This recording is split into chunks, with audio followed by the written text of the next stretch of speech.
formerly known as Allie, had everything she could ask for. Two loving parents, a beautiful home, a room of her own with lots of toys, and a big bed that she could jump on. Her parents practically treated her like a princess, but of course had their limits because they didn't want their daughter to grow up acting like a spoiled brat.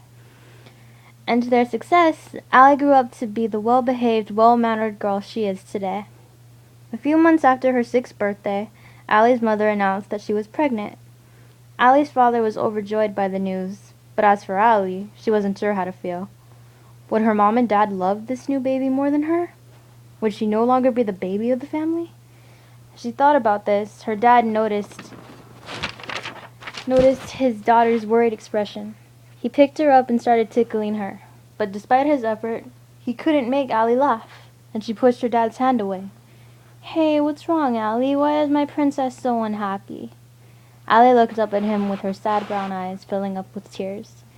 "You and Mommy are gonna have a new baby. You don't love me anymore."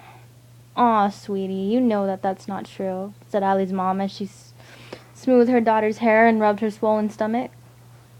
"We're not gonna love the baby more than you. We're just gonna love him or her just as much." Hearing that made the little girl feel a lot better. She was now excited to become a big sister.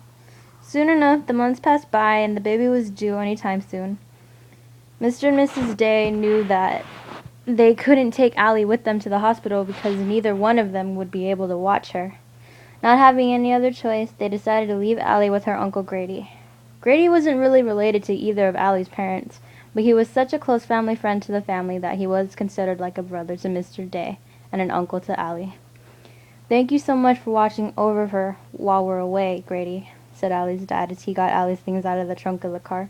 "No problem, man. I'm happy to do it. Plus, it'll be nice to actually have some company here." Grady lived alone in a big 2-story house deep in the country where it was peace and quiet. Despite all the money and cars and amazing fighting abilities, Grady never managed to find a wife or have kids of his own, so the Days were the only family he had. "We shouldn't be gone for more than 3 or 4 days. I hope you'll bring Allie to the hospital after the baby's born," said Allie's mom. "Please take me, Uncle Grady. I want to see the baby," said Allie. Grady smiled and ruffled his niece's hair. "Don't worry, I will, you silly girl." When they were ready to go, Mr. and Mrs. Day said goodbye to their daughter. "Bye, sweetie. Next time you see me, you'll have a new baby brother or sister." "Bye, princess. Be good, and we'll see you soon." With a hug and a kiss goodbye from each of her parents, Allie waved and said, "Bye, Mommy. Bye, Daddy." She waved till her parents' car was completely out of sight. Seeing them go made poor Allie want to cry, but Grady quickly picked her up and took her inside to make her feel better. Grady made Allie a nice dinner of macaroni and little dinosaur-shaped nuggets. He let her play with her Barbies and coloring books on the living room floor, and he even let her watch Dora the Explorer on his flat-screen TV. So far, things were getting off to a good start. It wasn't until that night that weird things started to occur. At about 9:30, Grady put Allie in his largest guest room upstairs and gave her one of her Barbies to sleep with. "Sleep well, Allie. Stay up here and go to sleep. Don't come downstairs for the rest of the night. Would you like me to leave the hall light on for you?" "No, I'm a big girl. I'm not afraid of the dark, Uncle Grady." Grady let out a soft chuckle, gave her a small kiss on the forehead, and left the room, allowing the little girl to sleep peacefully. About 30 minutes later, Allie was awoken by a loud thumping noise, and from downstairs. She wondered what could be going on. She remembered that Grady told her not to go downstairs, but he didn't say anything about peeking out the door. With the Barbie still clutched in her hand, Allie opened the bedroom door. Just a small crack, and the sound of loud rap music and people laughing erupted her ears. She quickly closed the door and covered her ears with her hands. How could her uncle have the audacity to have a loud party when his 6-year-old niece was upstairs in a dark room, all alone in a house that she had never even been in? As her hands started clenching tightly over her ears, and her eyes constantly begging to overflow with tears, Allie wanted to scream and cry and find some way out of here. But suddenly, a very low but strong melody filled the room. The melody sounded so calm and childish that Allie seemed to recognize it. Allie was curious about where the melody was coming from. She looked all around the room till she found a closed door that didn't seem to be the door to the bathroom or a closet. Once Allie opened the door, she was surprised to see a long flight of stairs that led to another door at the very top. Allie wasn't sure if she should invade a room that wasn't hers, but her curiosity got the best of her, and one at a time she slowly climbed the stairs. When she finally reached the top, she opened the door to find that she was in what seemed to be an attic. The attic was very large and dusty, and the smell of decaying wood was all around. The attic was also very dark. The only light that could be seen was the reflection of the moonlight that came from a high window on the wall. Allie looked around. The music started to get louder now. Now that she was able to fully hear it, she noticed that the music played the melody of Pop Goes the Weasel.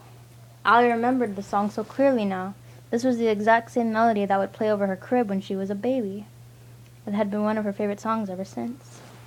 Now fully excited, Allie started searching in boxes and under plenty of other dusty things to find the music. Finally, she solved the mystery of the music. High on a shelf, which she had to climb, Allie found an old wooden carved music box that had a rusty current candle bar on one side and seemed to be turning all by itself. Allie carefully took the box down from the shelf and looked it over. She noticed that the box had a lid. She was very curious to see what was inside. "Should we open it, Barbie?" Allie asked the doll that was still clutched in her hand. Even though the doll couldn't talk, of course. In Allie's imagination, Barbie said it was a good idea. So very slowly, Allie lifted the lid to the box, and the melody completely stopped. "Aw, it's empty. That's too bad," said Allie in a disappointed voice as she put the box back on the shelf. Just as she was about to go back downstairs, a rattling noise from behind her made Allie look back up. This box was shaking. It shook so hard that it fell from the shelf and fell open on the floor. Allie let out a gasp of surprise, thinking that the box was now broken. Before she could walk over to it to see for herself, a swarm of warm black smoke surrounded her, and the box began to shake once again. Now terrified, Allie ran from the box and hid behind a nearby pile of boxes, clutching onto the Barbie doll for dear life. Once the smoke was cleared and the attic was filled with complete silence, Allie crawled over to the side of the box to peek at the strange music box. What she saw made her jaw drop. There, standing before her, was a tall clown man. He had jet black shoulder-length hair, a swirly black and white clown nose, a pale white face with black lips and sharp teeth, and was dressed in a black and white clown suit with arms that hung to the floor. Any other little girl would have been scared of this strange clown man, but not little Allie. She quickly got up and walked over to him for a while. The two of them just stared at each other, neither one breaking eye contact. When her voice finally came back, Allie managed to choke out a small, "Hi, Mr. Clown." Allie smiled happily as the clown got to his knees to be at the same length as her. "Well, hello there, little girl. What's your name?" the clown asked in a raspy voice. Allie shivered with excitement. "I'm Allie. What's your name?"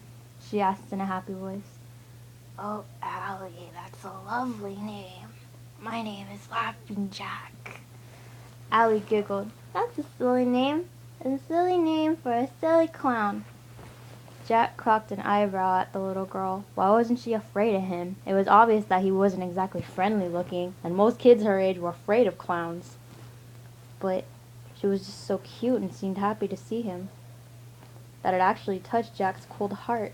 He decided that he would be friendly to this girl, and later, when the time was right, expose his true intentions. "Clowns are naturally silly, kiddo. But tell me, what's a nice little girl like you doing up here in a dark attic all by yourself?" Allie shrugged. "This isn't my attic. It's my Uncle Grady's. I couldn't sleep, so I came up here, and I'm not alone. I have Barbie," she said as she held up the doll to show Jack. Jack lifted up his hands and wrapped his bony fingers around the doll's body. He smirked evilly at the doll, noticing its blonde hair. The blonde hair reminded him of the time that his old friend Isaac brought home a young blonde woman who wouldn't let him have his way with her. He remembered how satisfying it was to watch his friend crack open her head and kill her. But Jack quickly banished those thoughts away when he remembered that Allie was still in front of him. "She's a very nice doll, kiddo. But how would you like to come with me to a place where there are lots of toys and candy and fun? Allie looks back at the door with a worried expression. But what if Uncle Grady notices I'm gone? Jack shook his head. Oh, trust me, sweetheart. He won't come. Trust your friend Jack, he said, with a sharp-toothed smile. Being so young and not getting out much, Allie thought it would be fun to go with Jack. She grabbed Jack's hand and walked with him to the corner of the attic, where Jack magically made a trapdoor appear.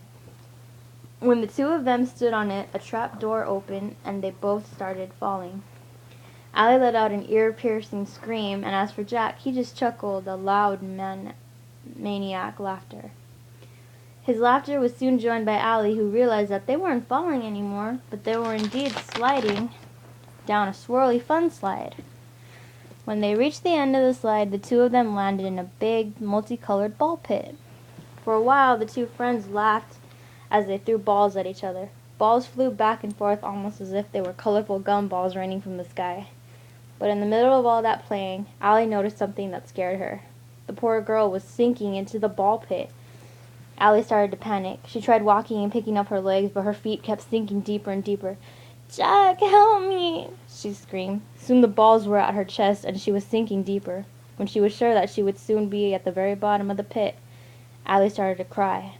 But her eyes were quickly opening again as she felt herself being lifted out of the pit by Jack's long arms. When she was finally out, Jack gently put her down, but was taken back when she held on to his waist and hugged him. Jack was stiff. This girl should be running away from him, screaming at the top of her lungs. Why the hell was she hugging him? Thank you for saving me, Jack. I was scared that I was gonna drown. Jack smirked at the word drown. He loved to watch his other victims drown in their own blood. But for some reason he couldn't bring himself to cause harm to this little girl, for reasons unknown. What the hell is wrong with me? He kept thinking as, am I going soft? Jack, are we at a carnival? Asked Allie in an excited voice. Jack quickly snapped out of it and looked down at her. Not exactly, princess. We're at a circus. This is a home for all the clowns in the world. Let's go explore it, said Allie as she grabbed Jack's hand and started skipping. Jack couldn't understand. How could she have so much energy after a near-death experience? Or how her adorable little smile could make a gloomy place like this light up. Look at that, Jack, look, said Allie as she ran over to one of the old run-down game stands above them. Stuffed animals of all sorts were hanging by nooses with twisted grins on their faces. So these are the toys you were telling me about. Can I have one, Jack, please? Pretty please? Said Allie as she bounced up and down. Now Jack was really confused. These weren't toys. These were demonic toys Jack himself created. He made them especially to scare children. Every other child he brought here would scream if they even got too close to the game stand. Allie was the first to actually want to see one of them up close. Sure. Which one do you want?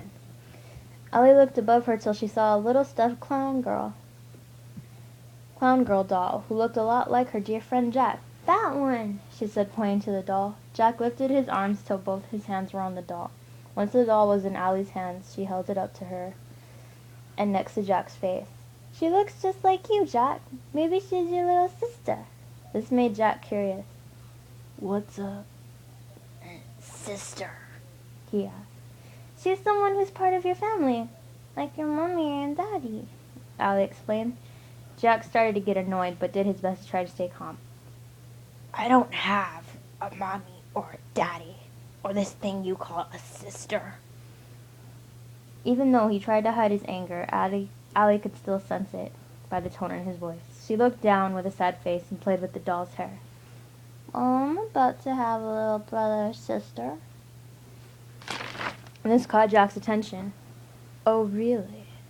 You're gonna be a big sister. That's interesting. How come you're not at the hospital with your mommy and daddy? Allie continued to look down. They said they couldn't watch me while the baby was being born, so they left me here so Uncle Grady could watch me. Jack nodded in understanding. Well, I think the baby should be able to see his big sister, Allie. he said as he ran his hand through Allie's